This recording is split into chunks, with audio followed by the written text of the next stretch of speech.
नंदन कल्पतरो जयो जगत हितकार। मुनिजन जाकी आश करी जाचे शिव फलसार। जाचे शिव फलसार।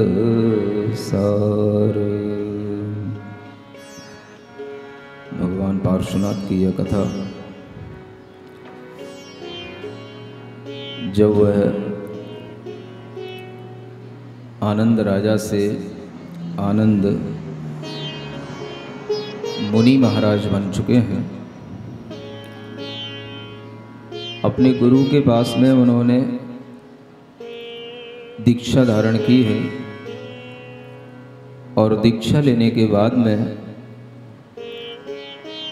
12 तपों का उन्होंने सेवन किया है। सेवन इसलिए कह रहा हूं कि जिस तरह से सभी लोग भोजन का पान का सेवन करते हैं, इसी तरह से आत्मा को तप का सेवन कराया जाता है। आत्मा की लक्ष्मी को प्राप्त करने के लिए, आत्मा के वैभव को प्राप्त करने के लिए इस तप के वैभव को, तप की लक्ष्मी का सेवन कराया जाता है और इसी सेवन से आत्मा के गुणों का निखार होता है।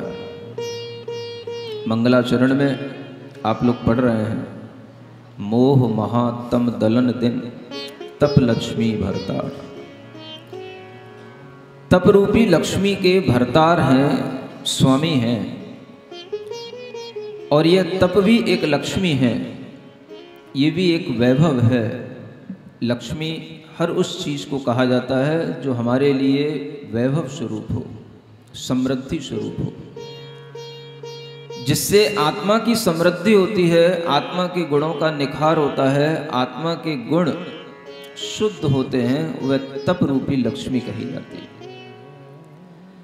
ऐसी तप रूपी लक्ष्मी का सेवन वह पार्श्वनाथ भगवान की आत्मा, वही जीव, वही चेतना अपनी पिछली पर्याय में कर रही है।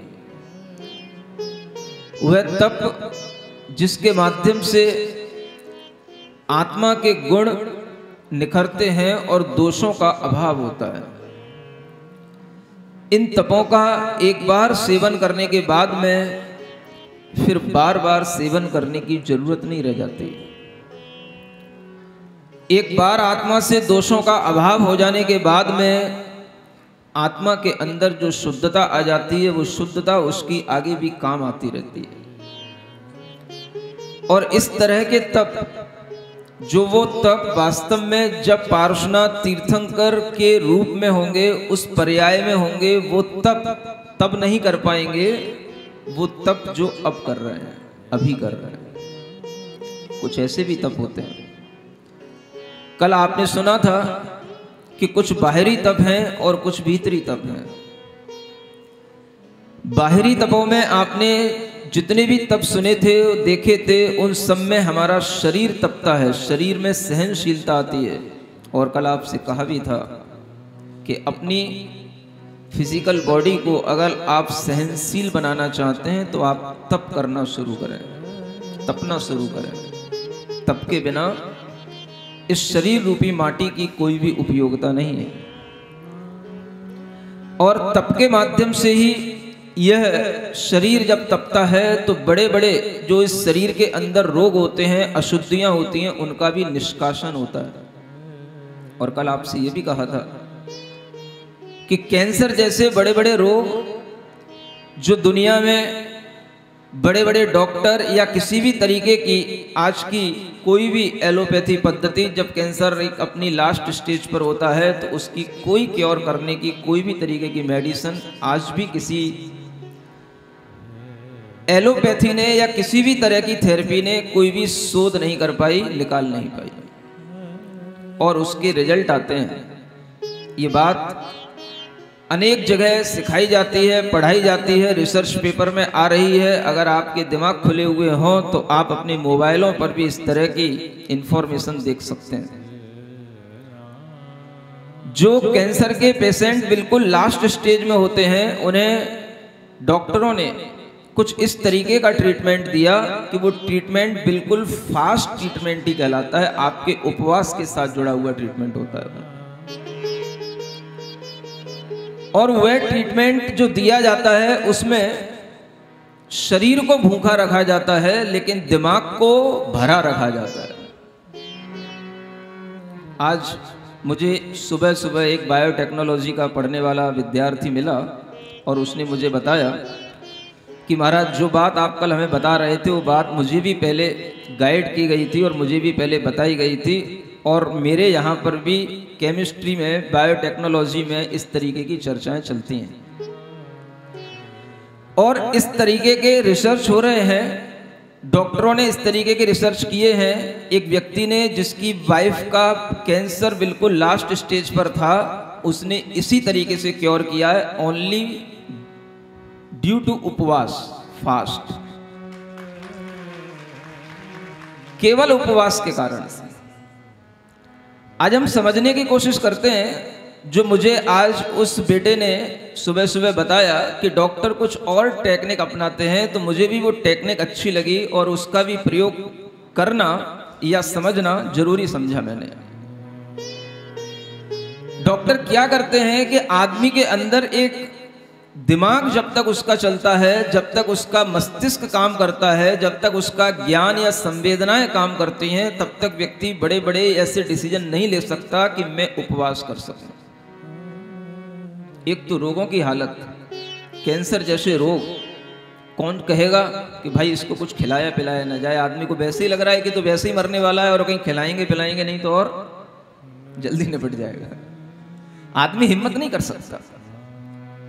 तब डॉक्टरों ने आपकी मेंटेलिटी को देख करके, आपके ब्रेन के फंक्शन को देख करके, उन्होंने कुछ ऐसे इंजेक्शन, ऐसे केमिकल, ऐसी मेडिसिन उन्होंने बनाई, ऐसी चीजें बनाई कि वो मेडिसिन, वो इंजेक्शन आपके लिए दिए जाएंगे तो आपका ब्रेन तो बिल्कुल भरा रहेगा और ब्रेन में आपको लगेगा कि मैंने सारा खा लिया है, मैं बिल्कुल पुष्ट हूं, मुझे किसी भी तरीके की कोई कमजोरी नहीं है। लेकिन बॉडी आपकी बिल्कुल फास्ट पे रखी जाएगी, उपवास के साथ रखी जाएगी।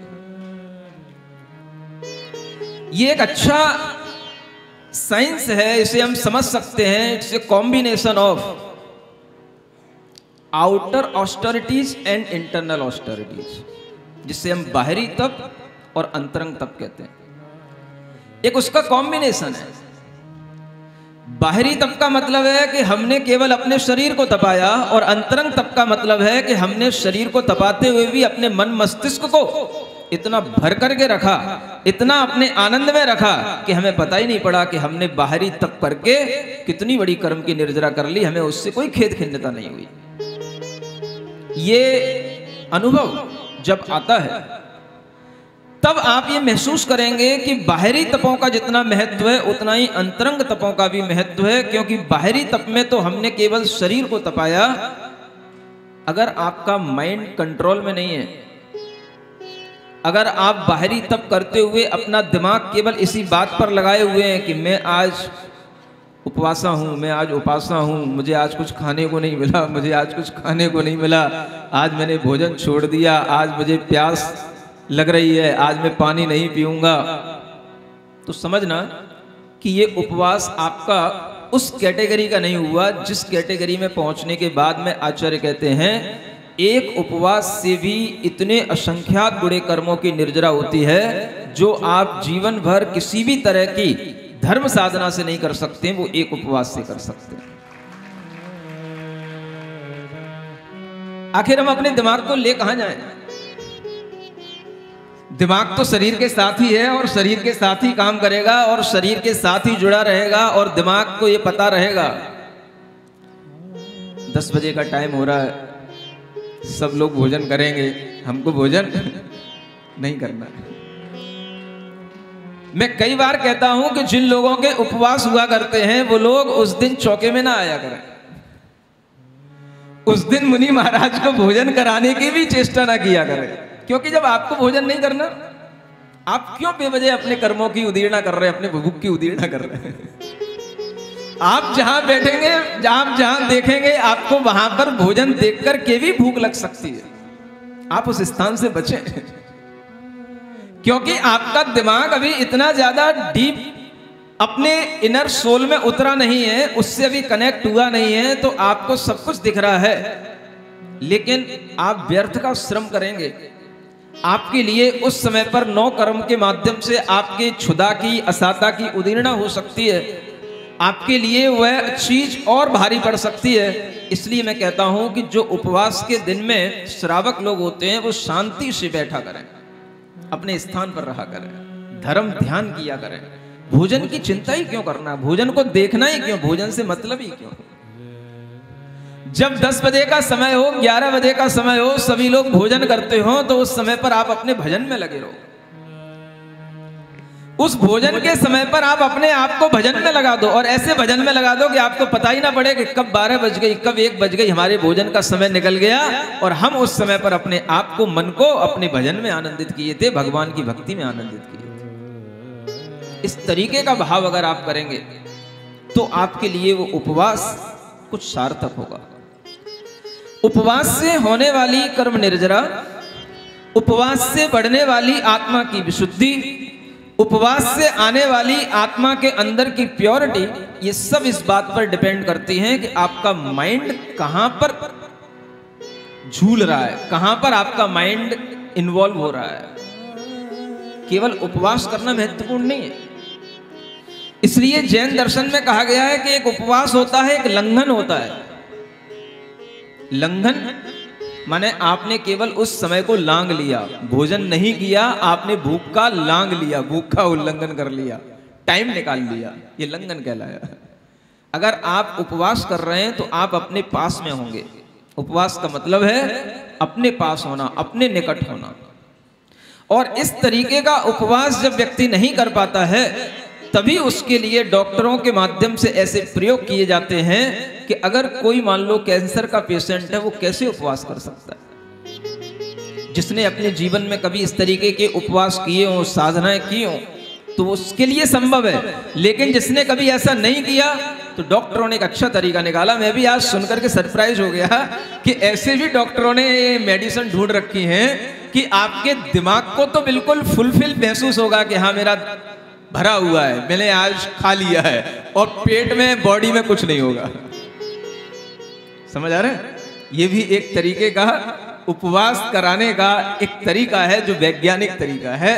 अगर हम इस तरीके को अंतरंग तप के साथ जोड़ें तो आप समझ पाएंगे कि बाह्य तप में हम शरीर को तपाते हैं, तो अंतरंग तप में हम अपनी आत्मा में अपने मन को जोड़ते हैं। मन को शरीर में नहीं जोड़ते हैं, मन को कहां जोड़ते हैं? अपनी आत्मा में जोड़ते हैं। किसी ना किसी तरीके से अपनी आत्मा के गुणों का उद्घाटन करने के लिए प्रक्रिया अपनाते हैं। और अंतरंग तप में सबसे पहला तप आता है प्रायश्चित तप, और सबसे अंतरंग तप में सबसे बड़ा तप होता है ध्यान तप। माने आपने अपने मन को पूरा ध्यान में डुबो दिया। अगर आपने अपने मन को ध्यान में डुबो दिया, ध्यान में लीन कर लिया, आपको पता ही नहीं पड़ा कि हमारा शरीर उपासा है, तो आप समझ लेना कि आपने अंतरंग तप भी कर लिया, और अब आपको कोई डॉक्टरों के इंजेक्शन की जरूरत नहीं रह जाएगी, क्योंकि आपने अपना मन ध्यान में लगा दिया। अंतरंग तप से अगर मन को हमने अपने आप में लीन करने की कोशिश कर ली, तो डॉक्टरों के इंजेक्शन और मेडिसिन की कोई जरूरत नहीं है। दिमाग भरा भरा रहे, दिमाग को डाइवर्ट करने के लिए डॉक्टरों को ऐसा करना पड़ता है। लेकिन अगर आप अंतरंग तपों की साधना से ऐसा करना सीख गए, तो आपके लिए वह उपवास करना भी सहज होगा, और उस उपवास के साथ में आपका अंतरंग तप भी बनेगा, बाहरी तप भी बनेगा, और आप इस तरीके के इंजेक्शन लिए बिना भी अपने आप को क्योर कर सकते हैं, अगर आपने बहिरंग और अंतरंग तपों की साधना करना सीख ली तो। इसलिए चैप्टर आप लोगों को सुनाया जा रहा है, पढ़ाया जा रहा है। मैं चाहता तो एक साथ ही एक पन्ने को कभी कभी निकाल देता, ऐसा ही कर देता, लेकिन आपको सीखना है। जानना है। जिन चीजों से हम डरते हैं, आखिर हम कब तक डरेंगे? डर अपने आप में जिस चीज से लगता है, अगर उस डर से आप बचना चाहते हो तो उसका एक ही तरीका है। जितने भी साइकोलॉजिस्ट होते हैं डर को दूर करने के लिए अनेक तरीके की टेक्निक बताते हैं, आप उनसे सीखना। और वो टेक्निक सिर्फ यही है, only face to the fear. उस डर को फेस करो। अगर आप डर से डरते रहोगे तो डर आपको डराता रहेगा, और अगर आप उस डर को फेस करोगे तो उससे ओवरकम कर लो। डर से आप कभी भी किसी भी चीज से बच नहीं सकते। अगर आपको डर लगता है भूखे रहने से, आपको डर लगता है अनशन करने से, आपको डर लगता है एकासन करने से, तो आप अपने डर को मिटाने के लिए वो क्रिया करना शुरू करो। डर के ही साथ करो। लेकिन डरते डरते आपके अंदर एक ताकत आ जाएगी, एक विश्वास आ जाएगा। और ये अनुभूति है, मैं आपको बता रहा हूं। मैं भी कोई बहुत ज्यादा मोटा ताजा नहीं हूं, सुन रहे हो? अभी जितना दिख रहा हूं 20 साल पहले इतना भी नहीं था। क्या सुन रहे हो? लेकिन फिर भी हिम्मत की, इतनी बड़ी हिम्मत की कि मैं सिर्फ मन में विचारता हूं कि अगर मुझे कुछ करना है तो मैं कर लूंगा, चाहे कुछ हो जाए। मैं करना है तो मैं कर लूंगा, बस करना है तो कर लूंगा। इतना सोच के मैं सब कुछ कर लेता हूं। ठीक है, मेरे पास ताकत नहीं थी जब मैंने सोचा था। मैं एकासन भी करने में घबराता था। समझ आ रहा है? क्या बताऊं आपको? अभी ये सब बातें बताना अच्छा होगा क्या है? कुछ आपको मोटिवेशन मिलेगा अगर ऐसी बातें सुनोगे तो। मैं इतना भी डरता था, इतना भी घबराता था कि जब घर छोड़ करके पहली बार जब संघ में पहुंचा था तो सुबह जब मुनि महाराज के प्रवचन सुनता था और उसके बाद में उनको आहार देता था, तो आहार देने के बाद में फिर मुझसे अपना आहार नहीं किया जाता था, मुझे चक्कर आने लग जाते थे। इतना भूखा नहीं रह सकता था। सुन रहे हो? ये भी समय था। जब मैंने उस संघ में फिर जाकर के बताया, और उस संघ में रहने वाली जो छुल्लिका माता जी थी, तो मैंने उनसे कहा कि मुझसे ऐसा नहीं हो पाता।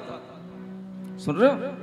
ये संघ की बात बता रहा हूं। सबसे पहले मैं पहुंचा था आचार्य पुष्पन सागर महाराज के पास में, और उनके यहां पर जो छुल्लिका माता जी थी, उनसे मैंने कहा कि मैं सुबह 11 बजे भोजन करूं और तब तक भूखा रहूं, मेरे बस की नहीं है, मेरे से नहीं हो पा रहा है। सुन रहे हो?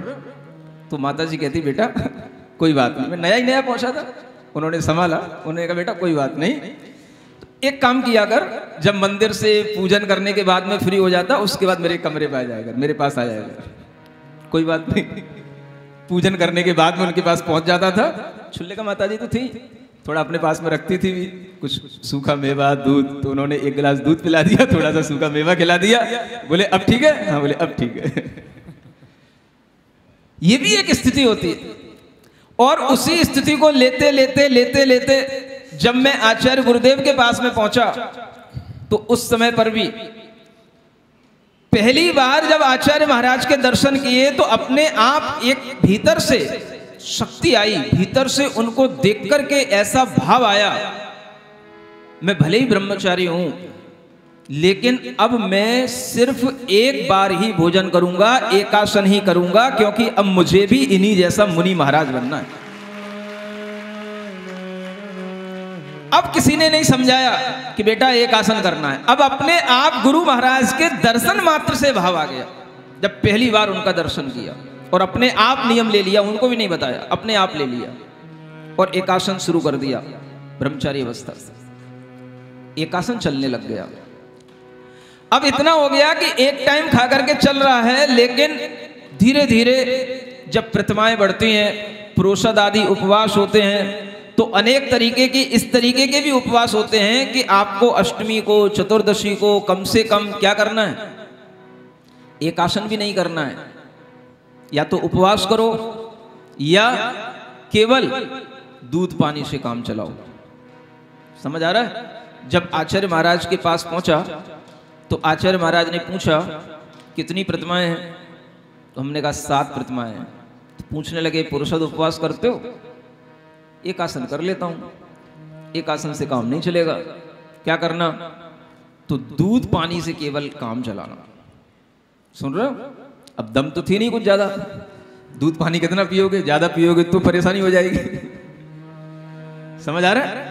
अब ठीक है, गुरु महाराज ने कहा तो दूध पानी से ही काम चलेगा। अष्टमी आई, चतुर्दशी आई, दूध पानी लिया। जब पहली बार शुरू किया तो रात के 3 बजे के बाद से ऐसा लगता था कि अब उल्टी हुई, कि अब उल्टी हुई, कि अब उल्टी हुई।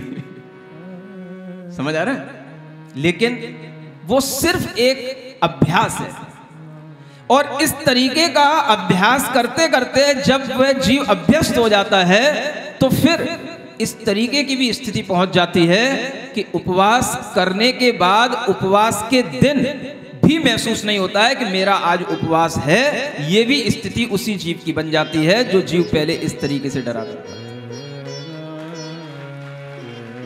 आपसे इसलिए कह रहा हूं कि मुझे पता है कि ये सब भोग भूमि का इलाका है और उसी इलाके में अपन जन्म लिए हैं। आपको ये सब चीजें धीरे धीरे करके अपने अंदर ये साधना बनानी पड़ेगी, तो आप भी अपने आप में महसूस कर पाओगे कि हम भी ऐसा कर सकते हैं। सिर्फ आपको मन बनाना है, केवल ये दिमाग है, इसको बस कंट्रोल करना, कुछ नहीं करना है। कोई भी आदमी भूख से नहीं मरता, कभी भी आपने देखा होगा। जितना सबसे ज्यादा खा करके आदमी मरता है, भूख से कभी नहीं मरता, आप देख लेना। समझ आ रहा है? जितनी बीमारियां होती हैं खाने से होती हैं, भूखे रहने से कभी नहीं होती। लेकिन अति हर चीज की बुरी है, ये बात अलग है।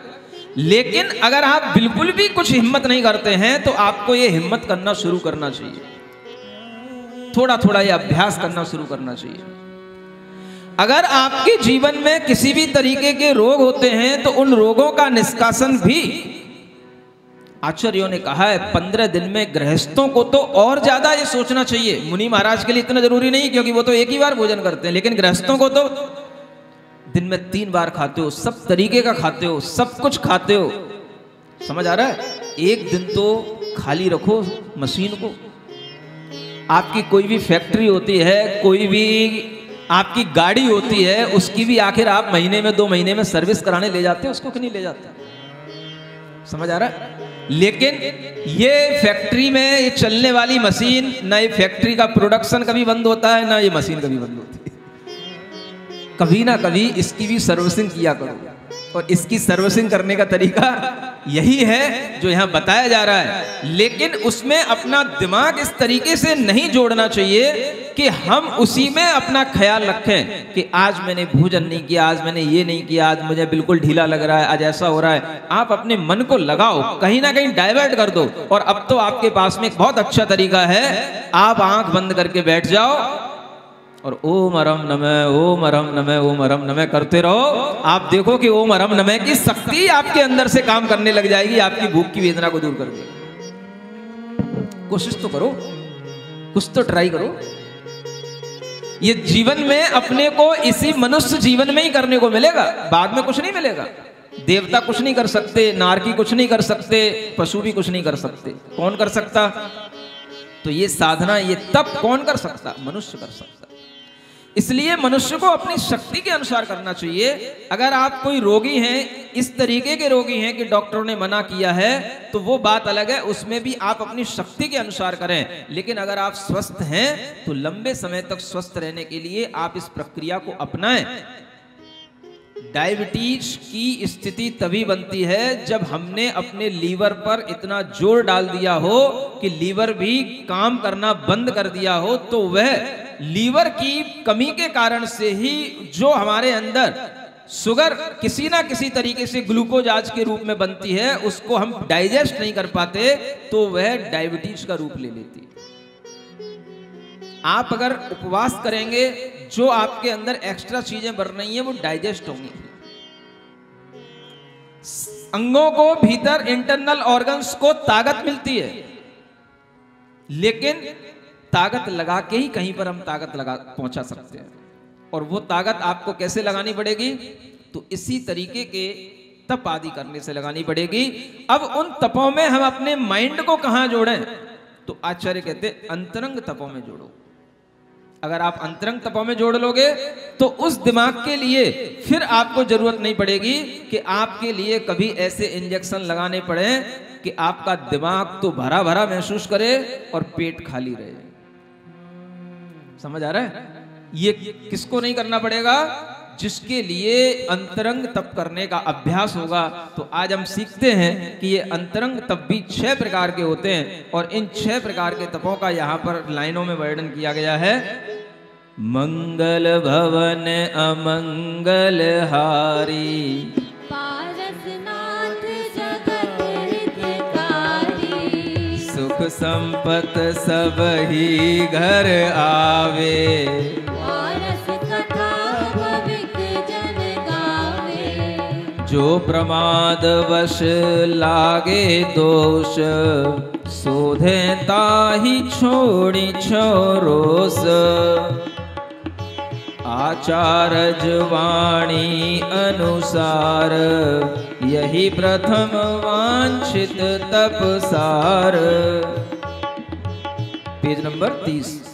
जे गुण जेठे साधु महंत, दर्शन ज्ञानी चारितवंत, तिनकी विनय करो मन लाय, विनय नाम तप सो सुखदाय, रागादिक पीड़ित अवलोय, बाल विरध मुनिवर जो होय, सेव करे निज संयम राखी, सोवैया व्रत आगम साखी, शक्ति समान सकल गुण ठाठ, करे साधु परमागम पाठ, परमोधम तप सो सुझाए, जासो सब संशय मिट जाए, निज शरीर ममता परिहरे, काउ सग मुद्रा दृढ़ धरे, अंतर बाहर परिग्रह छार, सोई तप व्युत सर्ग उदार, आरत रौद्र निवार सोय, धर्म शुक्ल ध्यावे थिर होय, जहाँ सकल चिंता मिट जाए, वही ध्यान तप जिन मत माही, यह 12 विधि तप विषम, तपे महामुनि धीर, शह परी सह 20 दो, ते अब वर्णो वीर। बोलो पार्श्वनाथ भगवान की। देखो ऐसे बनते हैं भगवान। तप रूपी है लक्ष्मी जो अपने जीवन में वो धारण कर रहे हैं, ये आगे इस तरह से काम आएगी कि जो अंतरंग तप आज कर रहे हैं, उन अंतरंग तप में सबसे पहला तप है प्रायश्चित तप।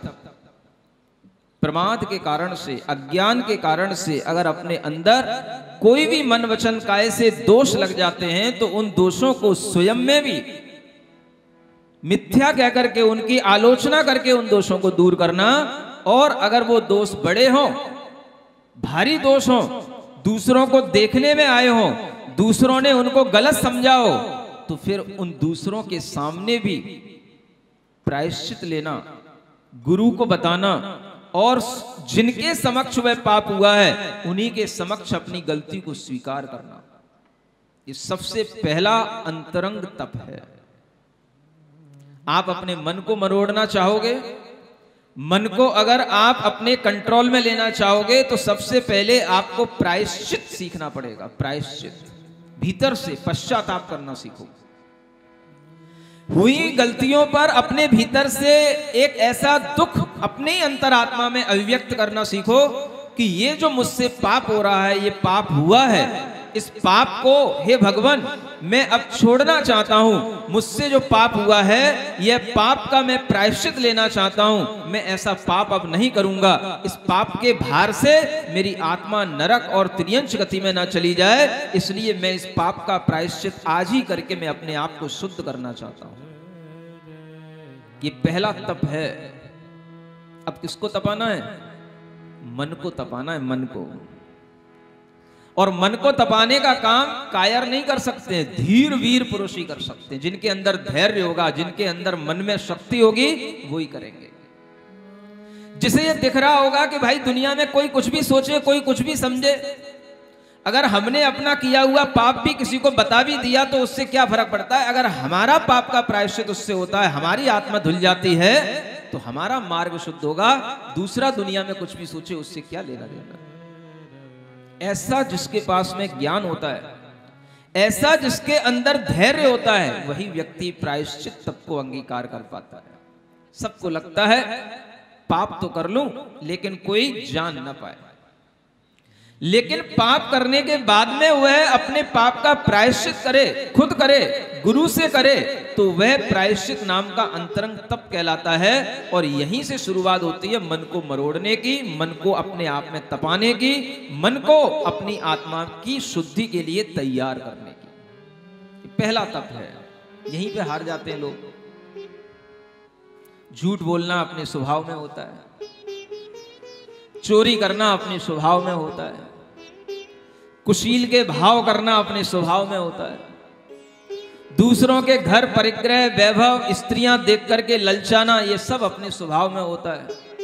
कभी किसी को आता है कि मैं अपने मन में कितनी बार दूसरों के परिग्रह को देख करके ललचाता हूं, दूसरों के घर वैभव समृद्धि को देख करके विचार करता हूं कि ऐसा मेरे पास भी हो। नहीं भी हो पाता है तो किसी ना किसी तरह उसको अर्जित करने की सोचता हूं। कितनी बार दूसरी स्त्रियों को देख करके, दूसरे पुरुषों को देख करके मन में विचार आता है, इनसे बात करें, इनसे संयोग हो, इनका संपर्क हो। ये सब क्या है? ये सब मन के पाप हैं, मन के।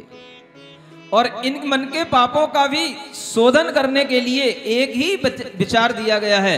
आप अपने मन को प्रायश्चित नाम के तप में लगाएं, प्रायश्चित करें। जितना आप भीतर से पश्चाताप करेंगे, अपनी अंतर आत्मा में ये भावना करेंगे कि मेरे लिए अब ये पाप नहीं करना है, ये मेरे लिए बहुत ही दुख देने वाला भाव है, उतना ही आप उस पाप से बचने की कोशिश कर पाएंगे। प्रायश्चित लेंगे, एक बार लेंगे, दो बार लेंगे, तीन बार लेंगे, आपको खुद लगने लगेगा कि मैं इसी बात का प्रायश्चित कब तक लूं, मैं अपने आप को क्यों ना सुधारूं।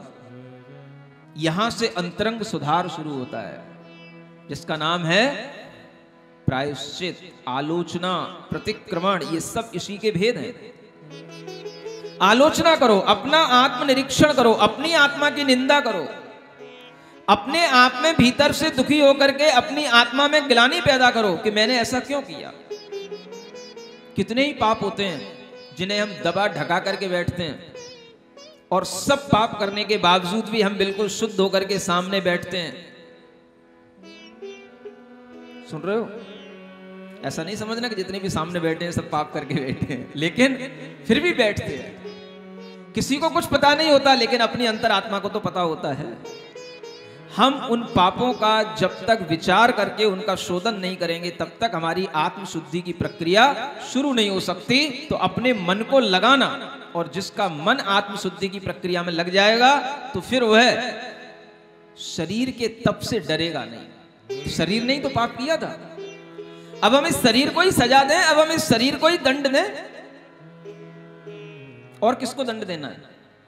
जब आपका मन इस तरीके से लगेगा तो फिर आप अपने शरीर को भी सजा देकर के भी ये सोचेंगे, ये सजा नहीं है, ये मैं अपनी आत्मा को सजा रहा हूं।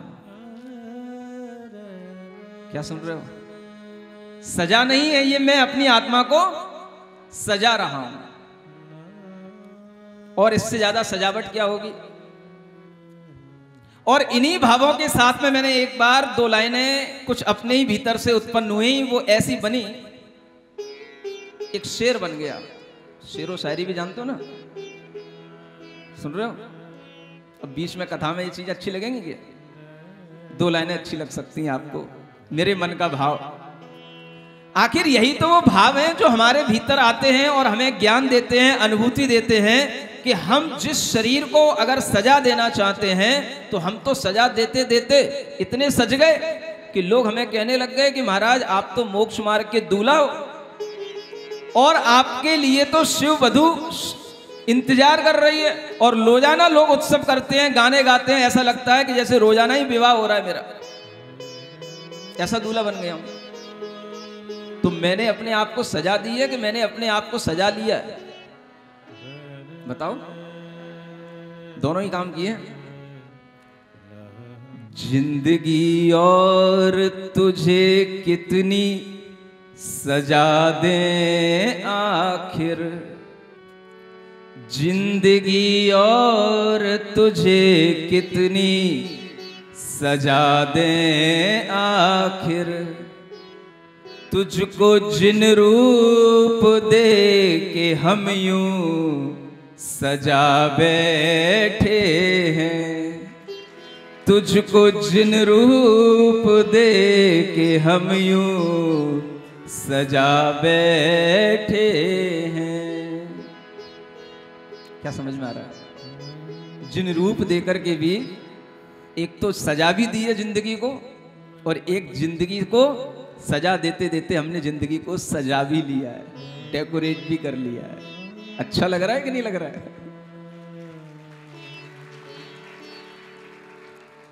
जान पड़ जाए किसी मुर्दे में मेरी बावत, जान पड़ जाए किसी मुर्दे में मेरी बावत, हम इसलिए मरघटों पर बसे बैठे हैं, हम इसलिए मरघटों पर बसे बैठे हैं, जिंदगी और तुझे कितनी सजा दें आखिर। कहाँ बैठे हम? कहाँ बैठे हम? बोलो बोलो, कहाँ बैठे हैं? मरघटों पर। ये मरघटा है? भाव तो मेरा यही है कि मैं कहाँ बैठा हूं? मैं तो मरघट पर बैठा हूं, और मेरे सामने कितने कौन बैठे हैं? अभी समझ नहीं आई आपको सिर्फ। जान पड़ जाए किसी मुर्दे में मेरी बावत। अब आया समझ? धीरे धीरे करंट चलती है। जान पड़ जाए किसी मुर्दे में मेरी बावत, इसलिए मरघटों पर हम बसे बैठे हैं। अब आया समझ में? मरघटा ही है। वो क्या मरघटा है? वहां तो मरने के बाद आदमी पहुंचता है। बस वास्तव में जिंदा मुर्दे तो यहीं पे मिलते हैं, और इनमें जान डालने का काम करना पड़ता है। मरे हुए में क्या जान डालना? ऐसे मुर्दे जिनमें जान डल सके, उसके लिए हमने ये जिंदगी सजाई है, और वह जिंदगी सजा करके आपके सामने आज आई है।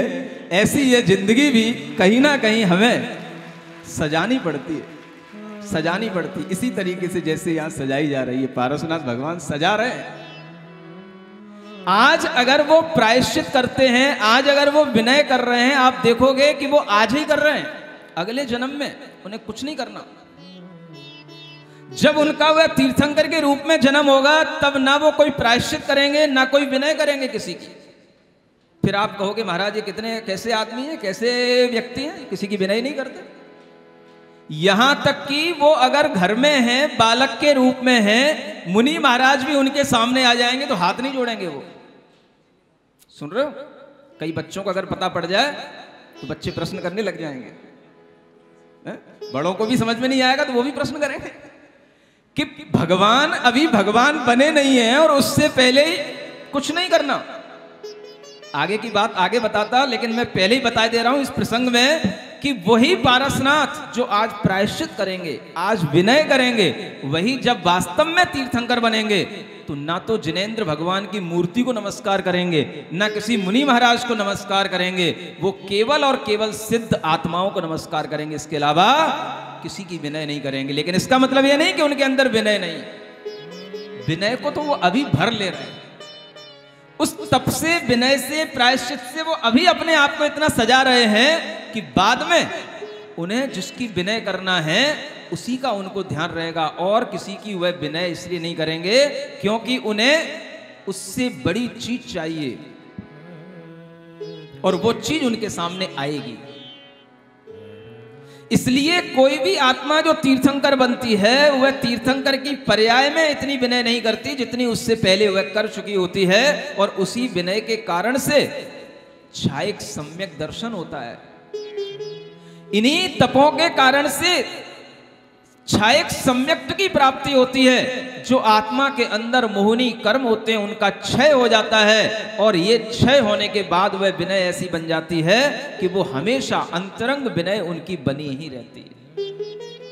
तो उस समय प्रश्न मत करना कि अभी तो ये पारस कुमार हैं, अभी तो ये घर में रह रहे हैं और ये फिर भी मुनि महाराज की विनय नहीं कर रहे हैं। इसलिए पहले से कह दे रहा हूं अपने आप को, वो इतना प्रायश्चित विनय जे गुण जेठे साधु महंत, ऐसे साधु ऐसे महान आत्माएं जो गुणों में जेठे, जेठे माने ज्येष्ठ हैं, जो गुणों में अपने से बड़े हैं, ऐसे दर्शन ज्ञान और चारित्र को धारण करने वाले, तिनकी विनय करो मन लाए। मन को लगा करके उनकी विनय ही करो। अगर आपको घर बैठे बैठे ही कर्म निर्जरा करना है, घर बैठे ही बैठे अपने मन में अपनी आत्मा की शुद्धि करना है, तो बताओ आपको नहीं करते बनता है कोई बड़ा बड़ा उपवास, नहीं करते बनता है कोई ऊनोदर, नहीं करते बनता है कोई तप को, बाहरी तप को करना, तो आप अंतरंग तप को भी कर सकते हैं और बड़े बड़े कर्मों की निर्जरा कर सकते हैं। प्रायश्चित करने में क्या लगता है बताओ? नहीं महाराज, बड़ा परेशानी होती है। अपने मन के पाप किसी को बताना में बड़ा सोचना पड़ता है, कहीं कोई पोल खुल जाए और कोई कुछ कहेगा तो क्या कहेगा। समझ रहे हो? इसका मतलब ये होगा कि आपने अपने जीवन में किसी को गुरु नहीं बनाया। इसका मतलब ये होगा कि आपको अपने गुरु पर विश्वास नहीं। जो व्यक्ति ऐसा सोचता है उसने अभी गुरु की महिमा को जाना ही नहीं। लेकिन जिसने अपने जीवन में गुरु बनाया होता है उसे पता होता है कि हमारा गुरु मेरी बात को कभी किसी दूसरे से नहीं कहेगा, मेरी बात केवल गुरु के ही पास रहेगी, इसलिए उसे गुरु से कोई भी बात कहने में कभी भी झिझक नहीं होती। सुन रहे हो? ये गुरु की महिमा होती है। और ऐसे गुरु की अगर आपको विनय भी अपने मन से करना है तो आप घर बैठे कभी भी कहीं से भी कर सकते हो। उनके सम्यक दर्शन, उनके ज्ञान की, उनके चारित्र की अगर आप भीतर ही भीतर ये भावना करते हो कि ऐसा ज्ञान, ऐसा चारित्र, ऐसा सम्यक दर्शन हमको भी प्राप्त हो, तो मैं आपको प्रत्यक्ष से, परोक्ष से, दूर से भी, मन से, वचन से, काय से प्रणाम करता हूं, नमस्कार करता हूं। तो ये विनय करके आप उसी समय पर अपनी आत्मा को शुद्ध कर सकते हो, मन को मरोड़ सकते हो। मन को मरोड़ने से ही थोड़ा सा तप होएगा। मन तो अहंकार करना चाहता है, हम क्या किसी से कम है? क्या सुन रहे हो? यहाँ ऐसे ही बोलता है आदमी, यहाँ का आदमी तो और ऐसे ही बोलता है, आगरा का आदमी तो है? क्या बोलते हो? मैं काऊ से कम होगा? तो जब ऐसे बोलोगे तो फिर कैसे विनय होगी? जब आदमी के अंदर से अहंकार निकलेगा तभी तो ये भाव आएगा कि नहीं, अपने से गुणों में बड़े हैं, उनकी विनय करना है, अपने अहंकार को कम करना है, तो उनके चरणों में झुकने में हमें कोई भी कष्ट और शर्म नहीं आनी चाहिए। क्या सुन रहे हो? आती तो होगी कभी ना कभी, कष्ट तो होता होगा, नहीं होता? होता होगा। विनय करने में भी कष्ट होता है तो समझना कि हमारा अहम अभी हमको झुकने नहीं दे रहा है, हमको भीतर से अभी मजबूत नहीं होने दे रहा है। और ये सब चीजें हमारे ब्रेन को, हमारे माइंड को मजबूत बनाने वाली चीजें हैं। अंतरंग तपों से हमारी मन साधना बनती है, मानसिकताएं स्ट्रांग बनती हैं। झुकने वाला आदमी कमजोर नहीं होता है, झुकने वाला आदमी बहुत वीर होता है, मजबूत होता है, तब वो झुकता है। प्रायश्चित, विनय और इसी तरीके की वैया वृत्ति माने सेवा करना। कैसे जनों की सेवा करना?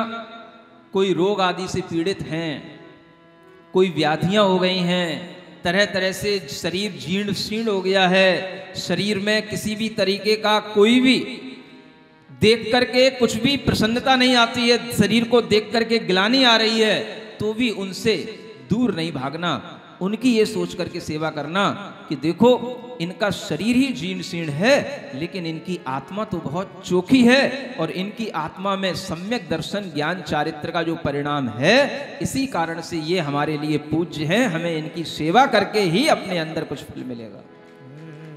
ऐसा विचार, ऐसी सेवा का नाम कहलाता है वैयावृत्ति। ये भी तप होता है जो भी मन मार के किया जाता है। मन कभी नहीं चाहता ऐसा कुछ करना, किसी की सेवा करना, किसी की टहल करना, किसी के लिए कोई भी हम आपत्ति से बचाने के लिए आगे आए, हम अपना समय लगाएं, अपनी ऊर्जा लगाएं, ऐसा कभी मन नहीं कहता। ठीक है, ज्यादा पढ़ लिख गए होगे तो सोचोगे भाई उनके कर्म का फल होगा, वो भुगत लेंगे, हमें क्या करना है। क्या सुन रहे हो? आज बच्चों को पढ़ाया था, दुख मिलता है तो किससे मिलता है?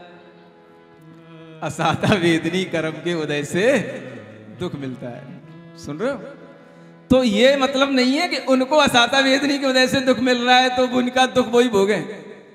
हम किसी के दुख को दूर करने के लिए भी भावना कर सकते हैं, और इसी वैयावृत्ति तप के माध्यम से ऐसे शरीर मिलते हैं कि जो अगले जन्म में कभी भी रोग को प्राप्त ना हो, पूरा जीवन बिल्कुल निरोग और स्वस्थ रहेगा, तो इसी वैयावृत्ति तप के फल से रहेगा। भीम नाम सुना? वही महाभारत का भीम है ना? हाँ, ऐसी भीम जैसी शक्ति, अर्जुन जैसी शक्ति किससे मिलती है? उनके जीवन को पढ़ना। पूर्व जन्म में भीम ने इसी तरीके के वैयावृत्ति सेवा आदि तप किए थे मुनि महाराजों के, उससे ऐसा शरीर मिलता है कि उन्हें अर्जुन की तरह धनुष बाण भी अपने साथ में नहीं रखना पड़ता है। कुछ नहीं है हाथ में, जब आएगा सामने देख लूंगा। क्या कर लेगा भाई? आएगा तो आने तो सामने, और जब सामने आता है कोई तो उसे देखता है, कहाँ है? अरे भाई कोई ना कोई भवन तो कहीं ना कहीं होगा, और भवन जहां होगा वहां कोई खंबा तो होगा, उसी खंबे को उखाड़ लेता है। जिस बीम पे वो भवन टिका होता है वो उस भवन के ही हिला देता, पूरी उस बीम को ही उखाड़ने की क्षमता रखता है। कौन? देखी नहीं महाभारत? क्या समझ में आ रहा है? अगर भवन में नहीं होगा तो वन में मिलेगा, जंगल में मिलेगा, जब सामने आएगा तो निपट लूंगा। समझ आ रहा है? जंगल में क्या मिलेगा?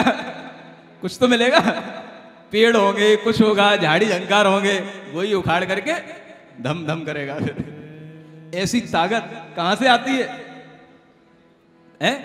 सेवा करने से, वैयावृत्ति करने से। जो सम्यक दर्शन ज्ञान चारित्र को धारण किए हैं उनकी सेवा वैयावृत्ति करने से ऐसी ताकत आती है। समझ आ रहा है? पूरा शरीर निरोग रहे, जीवन भर रहे। आज देखो आप, मैं कई बच्चों को देखता हूं, अभी कोई एक 2 साल का बच्चा आया, 600 इंजेक्शन लग चुके, उसके पिताजी मुझे बता रहे थे। 600 इंजेक्शन। सोच करके सोचता हूं कि उस बच्चे की हालत देखो क्या हो रही है, अभी 2 साल का नहीं हो पाया। समझ आ रहा है? इतना जन्म से रोगी जीव, आप समझो ये किसके फल? तो हम जो पूर्व जन्म में कुछ पुण्य नहीं किए, कोई इस तरीके के तप आदि करने वालों की सेवा नहीं किए, तो हमारे लिए इस तरीके के रोगी शरीर मिलते हैं। जन्म केवल यही नहीं है, आगे और भी बहुत बड़ी जिंदगी है। अनंत काल तक हमें जन्म मरण अगर करना है तो वह भी इसी तरीके से होता रहता है। इस सोच करके वह जीव क्या करता है? अंतरंग तप को अंगीकार करता है। तीसरा तप कौन सा? वैयावृत्ति तप। और चौथा तप शक्ति समान सकल गुण ठाठे, करे साधु परमागम पाठे। ये स्वाध्याय नाम का तप होता है। स्वाध्याय का मतलब जो हमें सिद्धांत सूत्र परमागम के पाठ हैं उनका पाठ करना, केवल पाठ करना, केवल उनको पढ़ना, सीखना और धीरे धीरे उनके अर्थ तक भी पहुंचना, ये स्वाध्याय कहलाता है। सुन रहे हो? और ये स्वाध्याय नाम का भी एक तप है, क्योंकि इसको करने में भी आपको अपने मन को लगाना पड़ेगा। यूं यूं ऊपर ऊपर से पढ़ लोगे तो स्वाध्याय नहीं कहलाएगा। आप अगर उसका मर्म समझ करके पढ़ोगे तो वो स्वाध्याय कहलाएगा। मन लगा करके पढ़ोगे तो वो स्वाध्याय कहलाएगा। ये इसी के साथ में फिर एक तप आ जाता है, व्युत्सर्ग नाम का तप। और इस व्युत्सर्ग तप में क्या होता है? आप बिल्कुल कायोत्सर्ग की मुद्रा में खड़े हो जाएं, बैठ जाएं, अपने शरीर से अपना ममत्व छोड़ करके थोड़ी देर के लिए अपनी आत्मा में अपने मन को लगाने की कोशिश करें। इसे बोलते हैं कायोत्सर्ग। सीख रहे हो? सुन रहे हो कि नहीं सुन रहे हो? सुबह वाले लोग यहाँ कोई नहीं है क्या? बच्चे तो दिख रहे हैं, और बड़ों में हैं सुबह वाले भी? हाँ बैठे, पीछे बहुत सारे बैठे हैं। आपको पता नहीं है कि आपको खेल खेल में कौन सा खेल सिखाया जा रहा है। हंसी हंसी में भी आपको आनंद देते हुए कौन सा आपको खेल सिखाया जा रहा है। आप देखो आज यहाँ क्या सीख रहे हो आप? सुबह अंतरंग तप सिखाए जा रहे हैं, कायोत्सर्ग करना सिखाया जा रहा है। आज आपको एक कायोत्सर्ग कराया गया था। 27 श्वासोच्छ्वास के साथ खड़े हो जाओ, जैसे जिनेंद्र भगवान की मूर्ति खड़ी रहती है और सब खड़े थे। सुन रहे हो क्या कर रहे थे आप? कायोत्सर्ग कर रहे थे, अंतरंग तप कर रहे थे। और फिर वह अंतरंग तप करने के बाद आज आपको एक नियम दिया था कि आज जिनवाणी का एक पन्ना जरूर पढ़ना। ये कौन सा नियम है? ये स्वाध्याय है। आप समझ लो कि ये सारे के सारे अंतरंग से तपस्वी बनते चले जा रहे हैं सब। और तपस्या किसे कहते हैं? आपको पता ही नहीं कि आपको मैं कितनी तपस्या करा रहा हूं, सुबह सुबह से हो रही है, अपने आप हो रही है। समझ आ रहा है? ये अंतरंग तपस्या भी चल रही है और बहिरंग तपस्या भी चल रही है। कह देता हूं जिस दिन आज पिज्जा बर्गर नहीं खाना, आज मैगी नहीं खाना, तो बच्चे मान जाते हैं आज नहीं खाएंगे तो नहीं खाएंगे। आज चाय नहीं पिएंगे तो एक दिन चाय नहीं पिए। यहाँ पर हाय तौबा हो गई, बोले चाय बना के रखी थी, पता ही नहीं था पहले से, आपको महाराज ने बताया ही नहीं था। ये सब बहिरंग तप भी चल रहे हैं, छोटे छोटे तरीके से चल रहे हैं। ठीक है, थोड़ा थोड़ा चल रहा है, एक एक दिन का चल रहा है, लेकिन अभ्यास कराया जा रहा है आपको। आपको पता नहीं है, खेल खेल में आप एक नया खेल सीख रहे हो, जिसका नाम क्या है? ये मोक्ष मार्ग के खेल हैं। किसके खेल हैं ये? मोक्ष मार्ग के खेल। और ऐसे खेलों में अगर आपको आनंद आने लग जाएगा और आप ऐसे खेलों को खेलने में अपना मन लगाने लग जाएंगे, तो वो दिन भी दूर नहीं है जब आप इस आगरा में भी देखोगे कि लोग यहाँ पर अंतरंग तप भी कर रहे हैं और बहिरंग तप भी कर रहे हैं, खूब संख्या में कर रहे हैं। वो समय भी आने वाला है, धर्म का वो माहौल भी आने वाला है। बस आप माहौल बनाए रखिए। क्या सुन रहे हो? माहौल बस बनाए रखिए, समय सब आने वाला है। और उसी अंतरंग तप में सबसे बड़ा तप है ध्यान, जिसमें हम सब आर्त ध्यान, रौद्र ध्यान सब छोड़ करके अपनी सारी चिंताएं जिससे मिट जाएं, ऐसा ध्यान करना सिखाते हैं। तो अंतरंग तप में सबसे बड़ा तप आप सीख रहे हैं, बड़े खुश होकर के सीख रहे हैं। मन से कहते हैं मेरे अंदर कोई चिंता नहीं है, मैं खुश हूं, मैं स्वस्थ हूं। समझ आ रहा है? और ऐसे चिल्लाते हैं, ऐसे हंसते हैं कि पूरा मॉल गूंज जाता है कि भाई यहां पे क्या हो रहा है। ये सब क्या है? धर्म ध्यान उसी का नाम है जहां पर कोई चिंता ना रहे। जहां सकल चिंता मिट जाए, वही ध्यान तप जिनमत मार। वही ध्यान कहा जाता है, जहां पे सब प्रकार की चिंता मिट जाए। भूल जाओ थोड़ी देर के लिए कि मैं आगरा में हूं, भूल जाओ थोड़ी देर के लिए कि मैं किसी नाई की मंडी से आया, कि किसी बेलनगंज से आया, कि किसी पत्तलगंज से आया।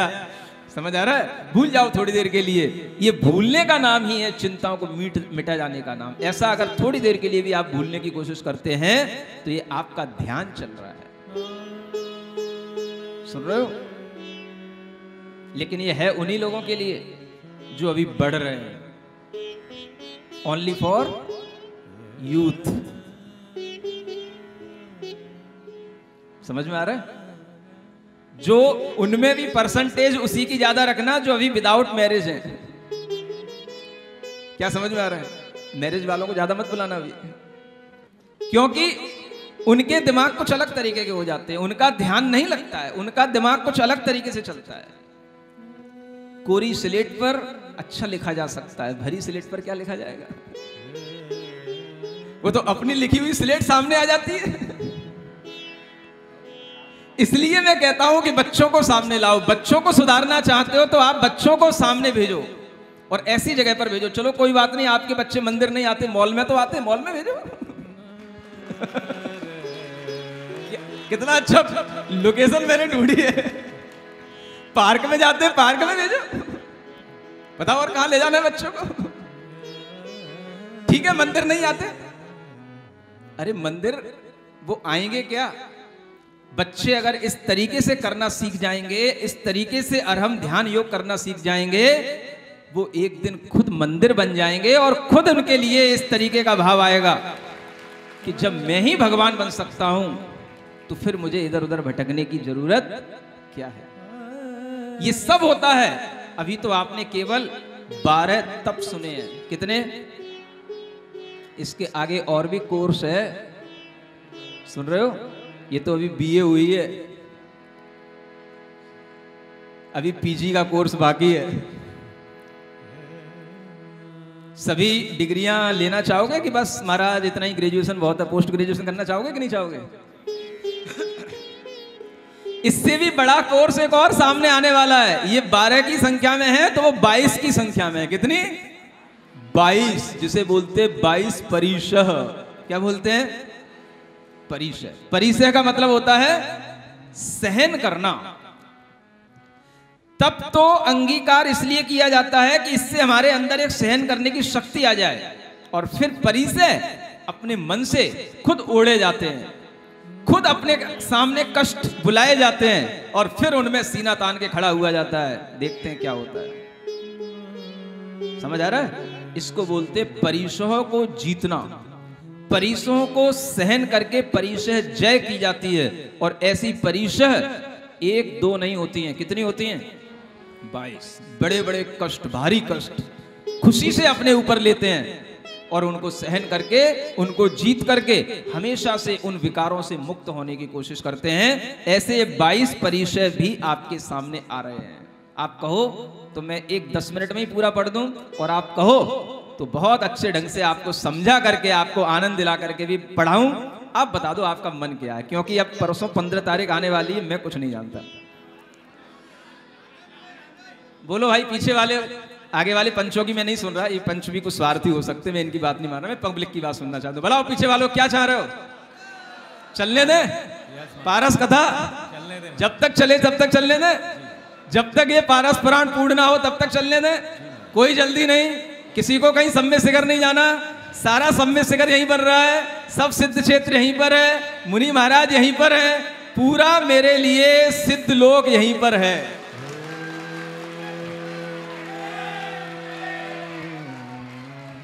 पक्का बना के रखना, आज प्रॉमिस कर लिया आप लोगों ने। एक भी अगर गड़बड़ हुआ इधर से कहीं गया तो मैं गारंटी नहीं लेता वापस लौट के आए आगरा में।